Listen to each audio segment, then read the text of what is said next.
No, you do not need a headset in order to use MRTK. In fact, we have several options for you to choose from without a device. So first, when you're building and testing your app, there are two options you can use. The first one is the input simulation feature, and this allows you to test using built-in mouse and keyboard inputs inside the Unity editor. In addition, you can also use the HoloLens emulator, which allows you to test on the PC without having an actual physical HoloLens.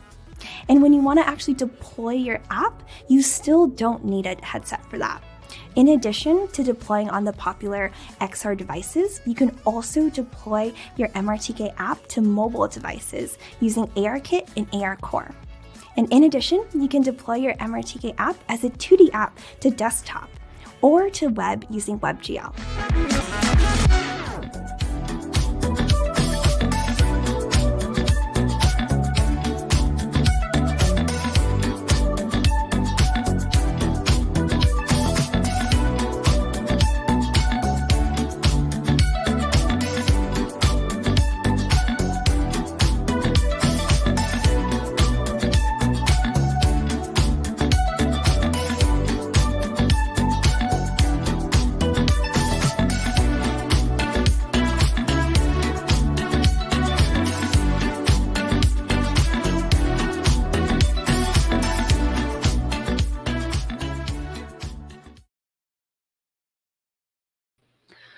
Yeah, welcome everyone to the second talk of the spatial room. And I'd like to welcome Joseph Crosswhite. He's the CEO of XRGlobal and will present on how the metaverse is enabling education in emerging markets. So, yep, the stage is yours. Thank you so much, Robin. I appreciate it. Hi, everyone. My name is Joseph Crosswhite. I'm the CEO of XRGlobal, and I am actually currently in the field in Kwamba, Mozambique, in the southern part of Africa, along the Malawi border, doing a project here. So I'm really excited for this opportunity to be here and to be able to share with you what we're doing with the use of the metaverse or with VR and XR in the emerging markets. So a little bit about myself. I come from Lafayette, Louisiana, originally, and I was involved in education for quite a long time, teaching in the energy sector, and then moved over into the military side of education. And I felt there was a need to really change the way we do education and bring it to emerging markets. So we started working within the emerging markets doing education and training. And when all of this started to happen in 2017, started looking at how VR and AR can be more impactful in these communities that we were targeting. And that's where XRGlobal started. We actually started in Cape Town, South Africa as a US-based company. And our whole idea is to bring high technology that can be utilized for a more impactful way to our community, which is the emerging markets.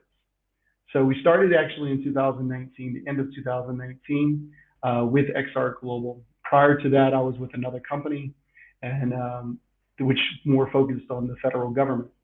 So XRGlobal is mainly focused on emerging markets and making an impact in these communities. That's going to help people and to be able to drive education and training the way we feel that VR and AR is more impactful. So let me share the next slide. What is XRGlobal? XRGlobal builds virtual and augmented and mixed reality applications for the emerging markets. Like I said, we're not one of those companies that are building games necessarily, but we build gaming for education for this community. We are located in 8 countries around the world. We're strategically in Africa. I'm actually based in Split, Croatia when I'm back home, but I am currently in the field, like I said, in Kwamba, Mozambique, and traveling in this part of Africa. Last week, I was in the Manila, Philippines, doing training there. And then prior to that, I was back here in the southern part of Africa. So this is what we're doing. Our whole thing is to revolutionize the way training is delivered. And I'll give you a little bit more information on this as we go through the slides of why we're more impactful using this technology in emerging markets. So clearly, as we've seen throughout the years, there's been a big problem in education. What is that problem? And 90% of the information within a week that we've been training is forgotten by the student. This is a big problem. We've seen this over and over throughout all of the history of education within the classroom environment. In CBTs, we've seen those low retention rates. So I knew there was a way that we could change this. And we looked at these problems like retention. We looked at that 50% of the content from learning programs are forgotten the first hour, 75% within 6 hours. The learning engagement side, the relevance, the language barriers. We just expect everyone in the world to speak English, and that's not so. Where I'm at right now, they speak 4 to 5 different languages: Makua, Sena, Xingana, and Portuguese.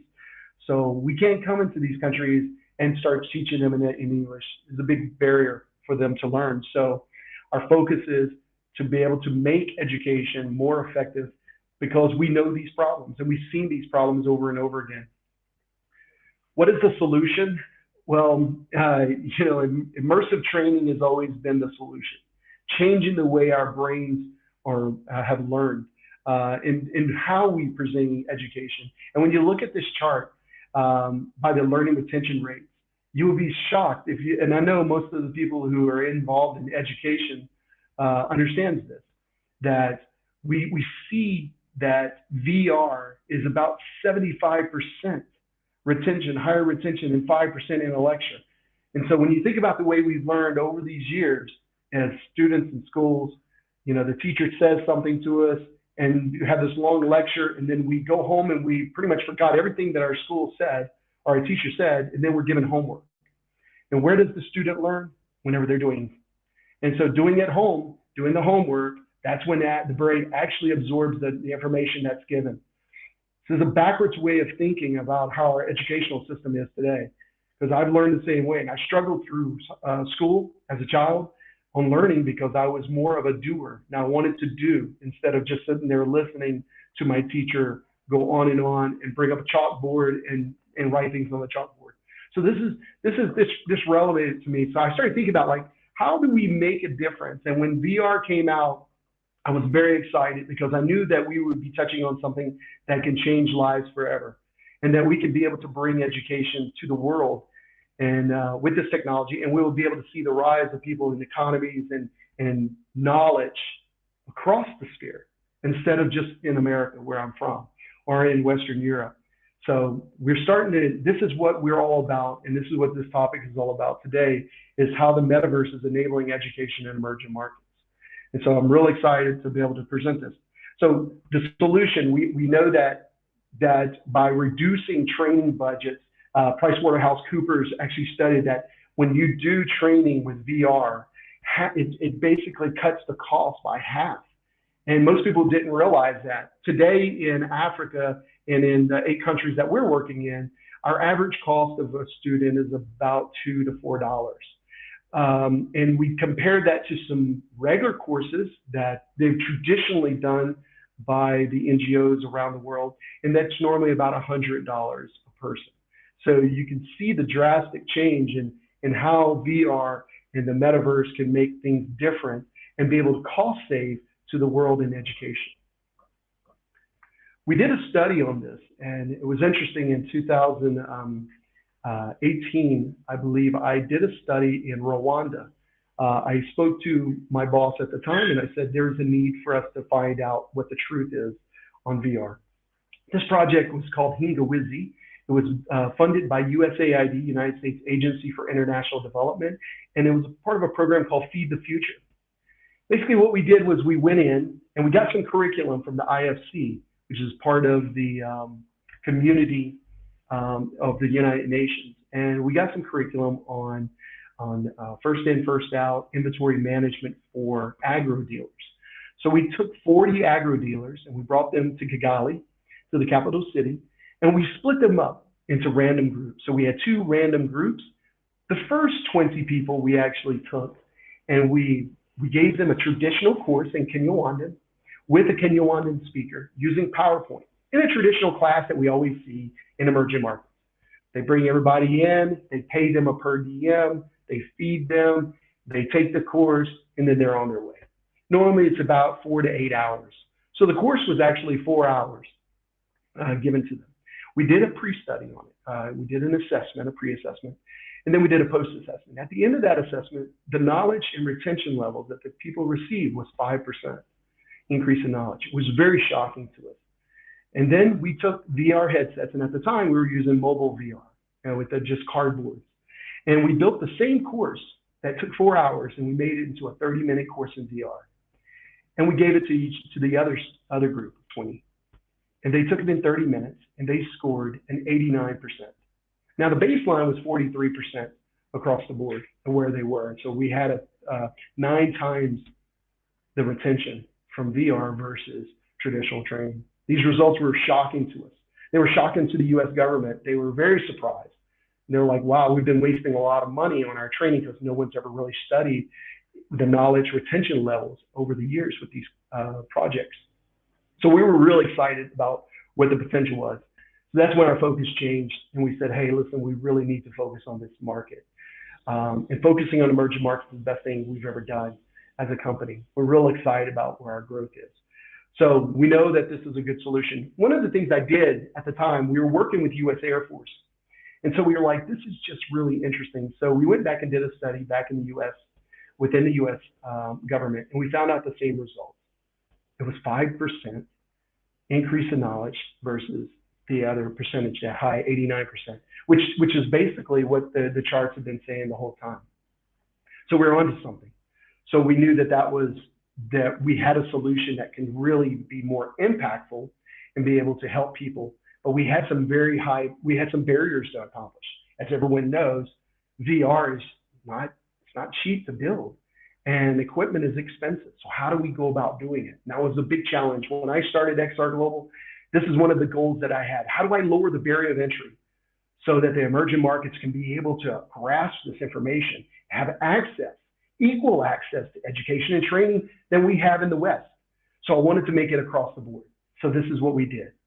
So let me point out some numbers to you just in Africa. We don't work just Africa, we're working in Asia, we work in Latin America. You'll see that as we go through the slides.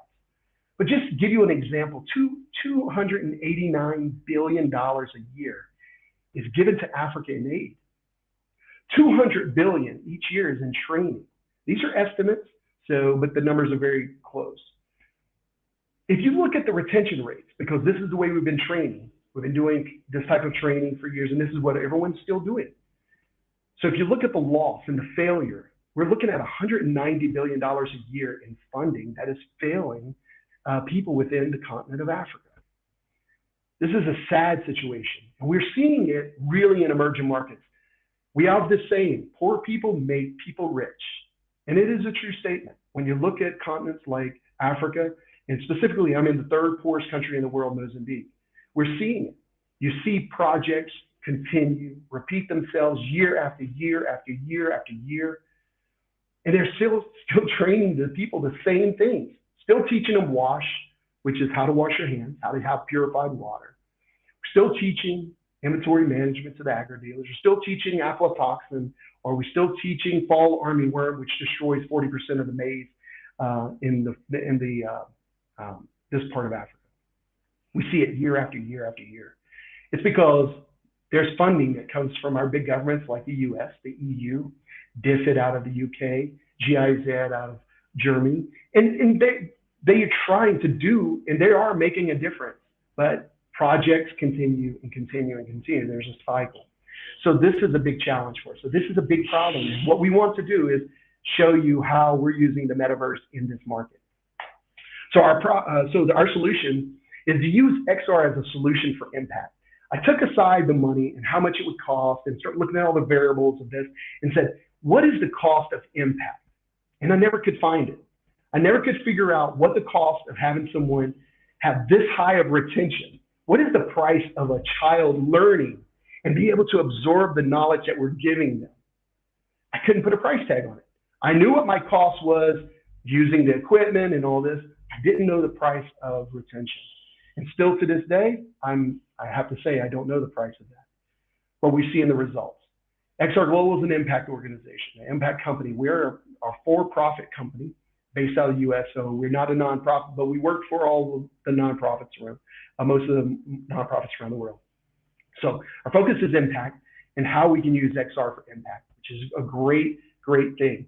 Because I see this all the time on LinkedIn, and I love all you guys out there that, are selling real estate on the metaverse, and I chuckle about it. And I see, hey, we got this great new avatar, and her hair, you can actually brush this woman's hair and all this. And I'm like, wow, that's really cool stuff, but it doesn't make a difference in our market. Are we making an impact? And maybe one thing I can get over in this meeting today, in this conference, is to share that sometimes we can lose focus of humanity. And this is what's the important thing is, what are we doing besides just creating great products on the metaverse? Are we making a difference to our neighbors? Are we making a difference to our countrymen and other countries? And how can we help those and others in emerging markets? So what I did was, it was a big challenge. What do we do? Oculus Quest is great product, but it requires Wi-Fi. So we always run into the Wi-Fi issue. But I ran into something one day. I was in Zambezia, Providence, teaching beekeeping with VR. And it was an interesting thing. And I walked in and I looked at my mobile phone. And I had a 4G and a 5G signal. And I was like, this is crazy. And I noticed there's like 4G mostly all over this part of Africa. And so I started doing some studies. Sure enough, mobile phone use in Africa is one of the highest used. So mobile phone coverage is there. So I was like, we got to change the way we're doing it. So I reached out to my friends who are at DVVR, and I said, hey guys, we got to come up with a solution. And they use a 3DOF headset, which we used at the time, and we still use 3DOF. So I said, hey, what if we came up with a better solution that we could really impact those rural communities? So we came up with the first 4G, 5G data SIM card VR headset made by DVVR. Great product. You slap a SIM card in it, and you then get immediate access to the metaverse. Now, what is the metaverse? As you see on my screen, Meta Academy. This is XRGlobal's product. And we'll talk a little bit more about that product and what we do and how it works. And I'll show you few examples and pictures, because I didn't know if I should stream video, because I'm actually connected to my Samsung phone via 4G, 5G out here in Mozambique. So we came up with this headset, and we started figuring out there was a way to deploy this. And I said, I was 14 hours in the bush, and I was like, man, there's something we can do here. I looked around at the kids, and I'll show you, these are the kids I took pictures of who are now friends of ours, good friends with their villages, and we love these kids to death. I mean, they're the most happiest people in the world, and super cool kids, and really, really love everything about what they're doing and where they're growing. So back to this, I looked at it and I said, where do they go to school? And they didn't have a school, because really they can't get a teacher that far out who does, to go and teach. So it was a big, difficult problem, because there's no running water, there's no electricity out in this area. So everything's used solar panels to charge their mobile phones. So we started thinking about, how can we deploy these headsets to these communities? And that way, in the metaverse and with the Meta Academy, which is our product, they can put the headset on at 9 o'clock in the morning, and a teacher in Maputo or Nampula or wherever, New York City, can put their headset on and teach these village kids the basics of life and how to speak Portuguese, how to read and write, how to understand basic science. Now, clearly, we're not talking about Bitcoin. We're not going to mess with people who have no exposure to this. We're about teaching the basics. When we talk about STEM education, it's true. This is where we're going. So XRGlobal has this opportunity, and we're looking at opening and launching the new schools in these rural areas. And we're working on this. We're doing a lot of pilots right now, which is really exciting. So this is called the remote VR schools that we're doing, the remote villages. So the rural VR schools, I show you a picture of some of the kids out in these rural areas in Mozambique. This is the brains behind where this came from. And how do we change and how can we give them access to the metaverse? Now, what does that look like? I'll show you further down in the slides what their classroom looks like, some of the things that we show them within that space. But basically, they can put the headset on, and we only do, our projection is to do only 1 hour of school a day with them, which equates to 4 hours or 5 hours of regular school. So you'll be able to do this quickly, and they'll be able to learn and be able to comprehend what we need to teach them. Now, interesting thing is, at the end of their day, their parents can actually put the headset on, and we can also provide them education on nutrition, on maize value chain, those things that we should be teaching them the correct way. We're teaching beekeeping and how to pick mushrooms and how to go to market, how to do financial literacy, which is a big need in this community. This is the classroom. So the first picture over to your left, okay, so right here to your left is our classroom setting. Now, when they launch in, each student is placed into that chair virtually. They have an avatar, and they're able to learn. We also can project different things within that classroom, and I use this also in some other markets. In the picture to the next to it is my colleague in Riyadh, Saudi Arabia. And she is in a Boeing 737 cockpit, and I'm meeting with her from Croatia, and we're going through some of the examples of training in a cockpit, which can be projected in the classroom. In the classroom that you see there, you will also see a Tyrannosaurus Rex that we in there. This is the things that we can teach and talk about and have live within that environment. We even animate it where it runs around the classroom, and it's really interesting. It has a lot of audio verbiage within it. We also have web view, which pops down, and we have a virtual keyboard that can pop up, and the teacher can type in a web browser. We can also video stream someone into our event or into our classroom via webcam, so they can talk to these kids who have never had the opportunity to be able to have this type of education. So what we're doing in emerging markets is closing the barrier and closing the gap in education, which is a big gap if you think about it. Every kid in the world and every person in the world should have that equal access to education as I have been privileged to have. So really excited about that. This is some examples of some of the students that we're meeting with in Mozambique. And I'll keep the flags on the bottom of the slide to show you exactly where we're working. But rural schools, we actually have physical schools that are now interested. We're partnered with Unilario University and ESPN University here in Mozambique to teach more agriculture, because this is a big market for them, is the agricultural side of things because of food security. So if you know about what goes on in these rural or in these third world countries or emerging markets, as we call them, the lack of food and the food security is what causes a lot of war. And it's been the problem. It causes a lot of tension between communities. So if we can help clear that gap and help them understand and be able to grow more maize and to be able to be an economy within their village, which is a very important thing, then we can save lives. The previous way that we've done training, we talked about in the classrooms, is we're seeing that most of the NGOs in this continent would send their students all to the cities, which has always been a problem. We've seen a percentage of those students won't return, or they get a taste of the big city, and they migrate back to the big city, become homeless, and they begin begging or start begging on the streets, which is a problem. So one of the things we recognize is how do we keep education in their community, and so they can scale their economies within their villages, which is really important. This way you can grow an economy, and I can give you some examples of how we're doing that as well. So a little bit about the rural VR schools, powerful tool. Really excited about where it's going. We use 3DOF headsets for that. We also use 6DOF headsets. The Oculus Quest 2 is one that we're looking at with the modems, the 4G, 5G modems that we're putting into our package as well. So what we're doing, how do we lower the barrier of entry for these communities? We don't sell equipment to them. So we buy the equipment, we put it as a package with our product.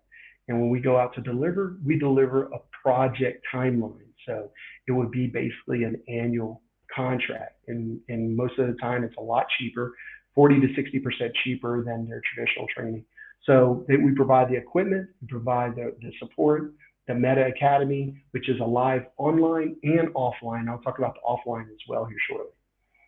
Training. So, okay, so what we did that was really interesting, we worked with an organization called AgriMill out of Gurula, Mozambique. A good friend of mine, Hendrik, who runs that organization, is doing a major impact. So we teamed up with them and decided to start looking at how we can build training around beekeepers. So we started working, we prototyped this a little bit, and we actually worked on a traceability project with them. And we put these guys in a headset and taught them some examples of some beekeeping exercises before they started learning how to touch bees. Now, these guys get a little bit of background. They're from the Zambezia province in Mozambique, and they are farmers. So they farm cassava, and they farm several other things, cassava and maize. And what they do is they go out into the bush and they'll see bees. And the first thing they do is they take something and smoke them out. And they'll go up there and catch it on fire and kill the beehive and take the honey. And this is the way they used to do it. So with VR, we said, hey, if we can teach them about conservation and why this is not good, to burn the tree down. So we started teaching them conservation this way, and then start teaching them how to catch bees. And we have AgriMill provides them the equipment to be able to catch the bees and to be able to do it. XRGlobal teaches them within VR.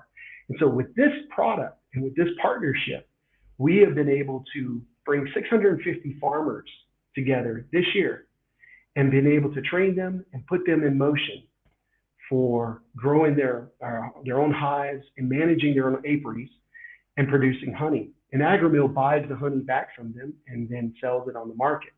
And with our joint product, the traceability, we can actually trace the honey from the farmer back to the retail. But we do all of this and all the training we using VR. Now, this is an offline training course using 3DOF headset. So basically they put it on and they launch into a offline course, doesn't require internet. And it doesn't have an instructor led. So it's pretty much a standalone static course. But this is important for their qualifications and what they're looking for. So this year, these 650 farmers had an increase of 300% revenue. And we're very happy about that. That's a huge impact. And we're now teaching them mushrooms and some other ways that they can grow their business. So now 650 farmers have their own business growing honey and using beekeeping for this. And interesting enough, for every 300 jar of honey AgriMill sells, they put one more farmer into business. So with our partnership, we see a huge impact in our training. With AgriMill's help, with the technical assistance, we're seeing that, and it's been amazing. So beekeeping training is amazing. Well, another thing we're doing is entrepreneurship training. So a lot of people in Africa, or a lot of youth and a lot of women, and we're focused on those, partnering up with some other NGOs, and we're starting to look at how we can be able to train them. One of the big things I'm here doing right now is interest called motorcycle maintenance training. And you may think like, what in the world are you teaching motorcycle maintenance? But using the Metaverse and Meta Academy, the user puts the headset on and they can either go online or offline. If they don't have access to internet with the 3DOF or 6DOF headsets, they can then just go offline and they can go through the course. If they have access to internet, which we do with some of our projects we're working on, they can then meet other people within their community and all be in the same course together and go through it together. So we're doing entrepreneurship, everything from sewing to motorcycle maintenance to how to grow maize and to be able to do these things that entrepreneurs need to do to be sustainable within their community. One of the projects we're working with is with Incubox. Incubox is a container system that we're rolling out to all of Mozambique. And we're currently on our third Incubox. These are incubators for small business owners or entrepreneurs. And we're bringing them together and putting them into VR. And they have Wi-Fi. And their Wi-Fi actually is coming from Skylink. So using the Skylink system now that it's available in this part of the world, we're able to utilize that type of internet capability and tie it into our headsets. So we're using Oculus Quest 2s on this specific training. So this course is great. We're doing a lot of different things within this environment, rolling out a few headsets at a time. And let me just tell you, on average, in emerging markets, since our courses are 30 minutes, because we're able to do 4-hour courses in 30 minutes, we can train up to 10 people per day with one headset. So the scalability factor is huge. One of the things, I just got back last week. I flew from Manila. I was with my business partner. She's the one in the green dress. She's my co-founder, Natalie Miller.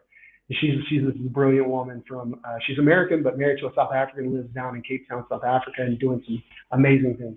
But Natalie and I went to Manila, and we're working to do financial literacy training for fisher folk. And fisher folk is the term, a fisherman or fisherwoman. We call it fisher folk, and they're learning how to use mobile money and how to use banking and look at how loans and microfinancing. So this is something we're working on in Manila with fisher folks. And we're real excited to expand to Southeast Asia. We're really going to be launching, we already just came back from launching there. We're going to be expanding hopefully to 5 different countries with some of our partners there. Our partnership with NGOs is what makes the difference. And we're looking at NGOs who want to make a difference in the marketplace. There's a lot of NGOs that, they speak a good language, but in reality, they don't like to change. No one really cares about change, really. It's hard to change. We're human. But once we show them this, it's exciting and they start to see it. So our NGO partners are amazing. We're doing some great work across the world with them. This is a picture of me. I think this is actually today. Yep, I'm still wearing the same shirt. I took this today with our team at Incubox over on the Malawi border. Trained over 100,000 people in Africa in less than 2 years, which is amazing. This is where we're making a huge impact. We're seeing it. As the picture that you see here is in Rwanda, the ladies are sitting on the hillside in the shade using Pico G2 4Ks, 3.5 headsets, and they're learning about maize value chain. Most of these women are farmers in Rwanda. Why is it mostly women who are we training? Because in Rwanda, as you all know about the genocide, there was a big shift in gender there to female because of the war. And so these women are the working force and they run the government. If you look at the government of Rwanda, it's pretty much ran by the powerful women of the world. So it's really amazing to see what these women are doing. And we're, like we said, we're focused. We have operations in Kigali today, and we're real excited about the opportunities there. We're growing it quite a bit within the agriculture sector. We're also working in Sao Paulo, Brazil, in the favelas, providing financial literacy training for SMEs. And we're really excited about this. We're partnered with MasterCard, Strive, to be able to do this. And we're launching this, and I believe they're going to be training 5 million people. And we're looking at how we can be able to go out into the favelas and be able to train small business owners. And let me give you an example of why it's important to go into these communities. When you bring small business owners out of their business, they lose money. They have to shut down their business. And even though you may pay them a per diem, it's always better if you can do it from their facility, from their environment. So we're actually in the middle of launching this project. We've already started. We're building curriculum right now and rolling this out. We're going to be testing in the favelas our new 4G, 5G headsets. And we're going to be also doing micro consulting, which I'll talk a little bit more about that here shortly. And I'm really excited about how Metaverse is going to change that market because we're one of the first to do this in emerging markets. So it's pretty awesome. The favela training is starting in Sao Paulo, Brazil. So an example of the Meta Academy, and I have 2 screens here. I'll show you a few things, and I have another screen. But basically, whenever they log in, they're in the headset. And with the fixed off, you have a number pad, you punch in your code, and it brings up your courses that you have access to. If we use the web, so we use the cloud to host our curriculum, or if it's offline, it's downloaded to the headsets prior to going out to the field. And then in this course, we're doing motorcycle maintenance training in Portuguese, and the screen to your right is our assessment. So we basically do a pre-assessment and a post-assessment, and we do the calculations of how the results are given at the end of the course, and those results are amazing. We're real excited about seeing how people go through these courses and what they knew from the beginning and now what they grasp, and those numbers are high. So it's really awesome. This is the example. Everything is using your fingers, so we don't use the hand controllers much. On the Oculus Quest 2s, we use basically our hands tracking. This is another picture of the hands-on training offline and online. Here we're actually talking about how to change the brakes on a motorcycle. And why are we doing motorcycles? Because there's millions of motorcycles in Africa. And there's, especially here in Mozambique, everything is used with motorcycles. All our taxis are motorcycles. Food delivery, all of the services are packed onto motorcycles. So there's a limited mechanics in the field. So we're telling young people, learn how to start your own business teaching, or telling young people to learn how to do motorcycle maintenance. And this is what's taken off and what we're training here. As you see, we're not teaching them on a Harley Davidson or a Suzuki or something like that. We're actually teaching them on the basic motorcycles that they buy in their community. And this is done in their local language. And so it's hands-on. They actually see exactly and they hear. And so the immersiveness of it is amazing within the metaverse. And if it's online, they can actually have 20 people within the metaverse join them in their community, whether they're in one incubox here or an incubox elsewhere or in an office somewhere else, or I could be in Croatia joining them. And we can all go in it together with our avatars. We use meta avatars. So everyone creates their own avatar, go in and actually do the training together, which is really awesome. Meta business services is something we're testing out in Brazil, which I'm really excited about. We actually have been thinking of this concept and how the metaverse can be utilized in emerging markets. And this is one big area that we're so excited about. As you see here in this picture, I went to an ATM yesterday to get some cash out, and I would have to wait like 2 hours to get to an ATM. Here in Africa, it's a big problem.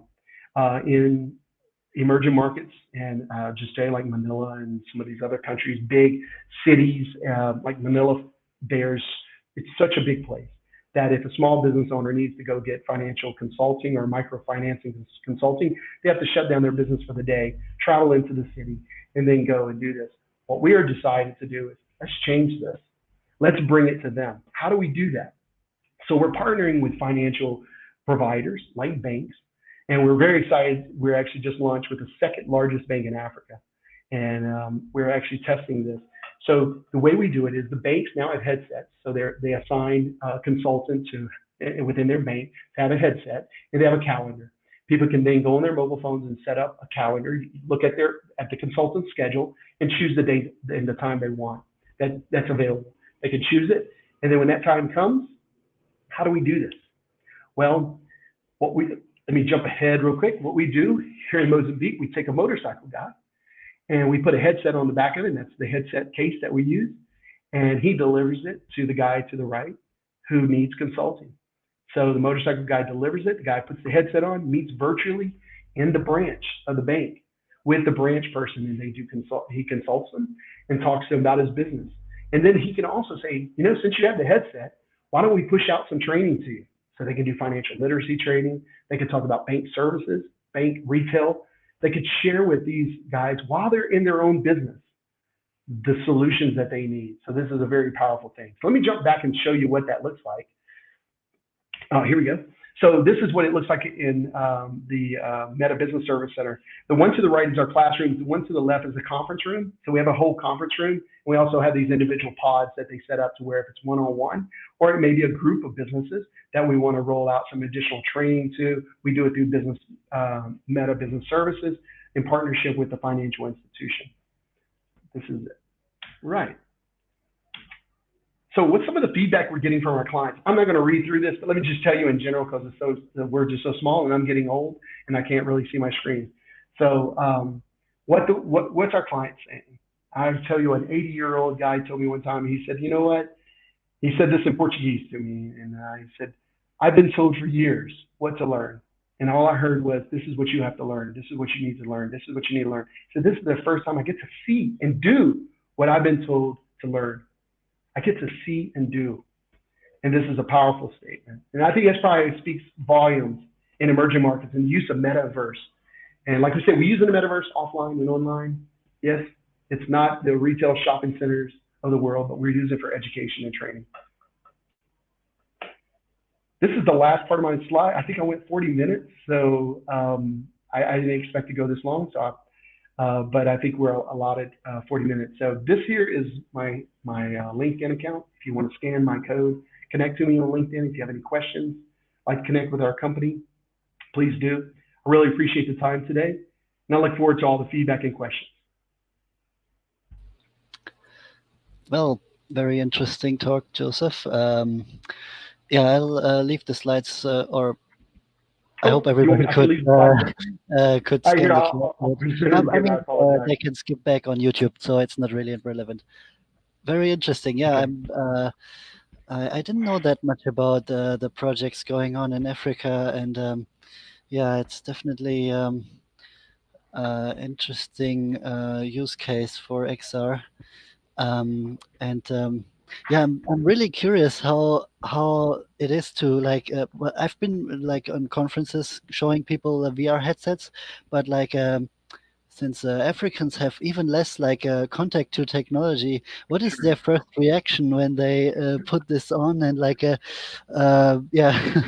do A do you lot have of some? streaming happens. A lot of streaming goes on, like, oh, this is amazing. Oh, and, it's just like, it's a new world for them. I mean, this is crazy. They're like, no way, this is amazing. I can't believe this.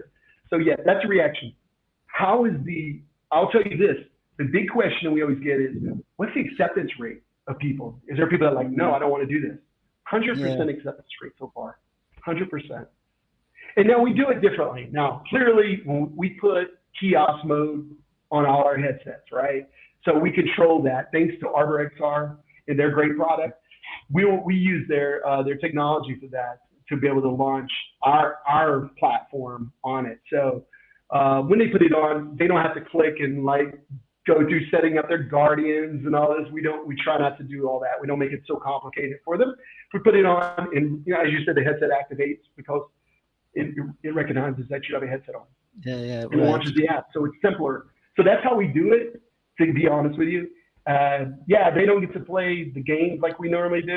I was just thinking of a few of the games that I'm always playing, but yeah, we're not here for them. It's not there for the games. It's there for like really learning. So we launch right into that, which I had a hard time today pulling headsets off of people, to be honest with you. I was doing train the trainer for one of our clients, and they wouldn't get out. I mean, it was like, are they ever going to get out of these headsets? The battery's going to die eventually. So, but no, it's a beautiful Yeah. thing. To be honest with you, like it's amazing. Very nice. Yeah, it's a really good example of how you can like show the people that how this amazing technology. Okay, we have a question from a viewer here. Let's see. I can bring it up, I think. Yeah. What is I don't know what this means. Like experiences. Like what type of applications? I mean, you showed that in your presentation. Yeah. Uh, what type of What is my experience? Yeah, so my experience, I go back quite a bit. Unity developer, C Sharp guy, worked in Blender. So yeah, I come from that. I came from with training the military use of it.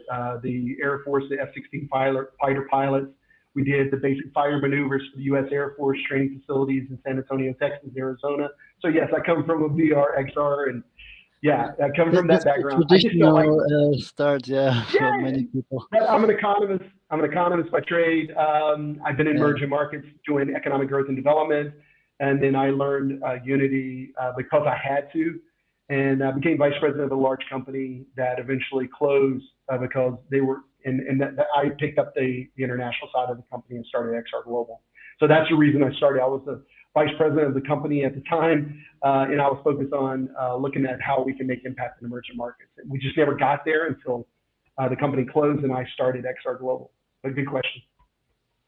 yeah, very interesting. Okay, yeah, good uh, in-depth background. Yeah. And Mafima had a second question here for the development. So, the Africans, like, are they actually, when they try out the headsets, are they also talking about like, oh, doing some business, like developing apps after they tried this, or is this like too far away? Yeah. for their daily. Yeah, so the impact that we're making with the users that we're dealing with, probably not. It's not really something that, the people that we work with, they're very fortunate to even have electricity, so they wouldn't be having development apps and things. Most of the phones they use are not smartphones; they're USSD phones. So no, I mean it's not that we're working in very rural communities. Now clearly there is. I know several XR companies in Africa that are building apps, and they're doing quite well. I'll tell you some of the games that are made in Unity. I know some out of South Africa that will blow your mind. If I name them, and I don't think I should name them, but you will know the developers on this and some of the games that are on the marketplace. So yeah, they come out of Africa. So Yeah. So if in the big cities they have some areas with a proper infrastructure, and like developing for this is very cheap. As soon as you have a laptop and internet, you can start working on it. So I think at least okay, from our perspective, the entry barrier is relatively low compared to other uh, areas. true. Yeah. Yeah, Okay. absolutely. And we encourage people to do it. I mean, and that's the beauty of our platform. You can put all of these apps within our platform and track them. And that's the good thing about it is we're only like we're focused on education and training. So you can build training apps and put them into our platform without, let me just specify this. Our platform is not specific to our tools. So you can use Unity, full Unity to build whatever you want and build straight onto our platform, which is a little different than the other marketplaces that require to use only their tools that are limited within Unity. I mean, I'm just plugging our platform right there. So. All right. Yeah, we had like a slight connection issue, but I hope this was clear. Yeah. So yeah, very interesting the platform, and like maybe a last question, like what are your future plans for like expanding this idea on like you already have projects outside of Africa, or like what else are you planning Yeah, to like we're planning on expanding quite a bit in Latin America and also Southeast Asia right now. We're in the middle of funding, so we're seeking investment. We're already on our investment calls now, meeting with a lot of different investors on this, especially impact investors who want to see a difference. So we are in the middle of discussing this. We have some investors already on board. We're growing that. So our plan is to keep growing this and become the emerging markets XR company of the world, which we were the first in agriculture. So we're really excited to be where we're at today. We're quite happy with our growth. And we're profitable. Let me just say that. We're not just one of those concept companies. We are a profitable company today. So yes, we have zero debt and we're profitable. That's amazing. And our numbers are very attractive. So if you're out there looking at an investment case, this is a great investment case because we're not just talking about concept, we're doers. We've been doing this. We have active contracts with some of the largest companies in the world. That's fascinating, like especially in Africa, like but I think as you have showcased your like approach using VR is really like having a better like how you called it retention for what the people are learning. Yeah. So it's really worth it. All right. Yeah, we're almost at the 50-minute mark. I don't have any more questions, so thanks again for joining the Global XR conference, and hope if you have any more questions from the audience, you can find the channel BUS32, I think is our channel in our Discord channel. Yeah. To ask what number is it? 32, right? Yeah. Okay. I got it from earlier. Yeah. Okay. So, it's actually 23. Yeah. Okay. It's not 32. It's BUS23. Okay. So, yeah. Thanks again, and enjoy the rest of the conference. So, bye bye. Thanks, guys. Bye now.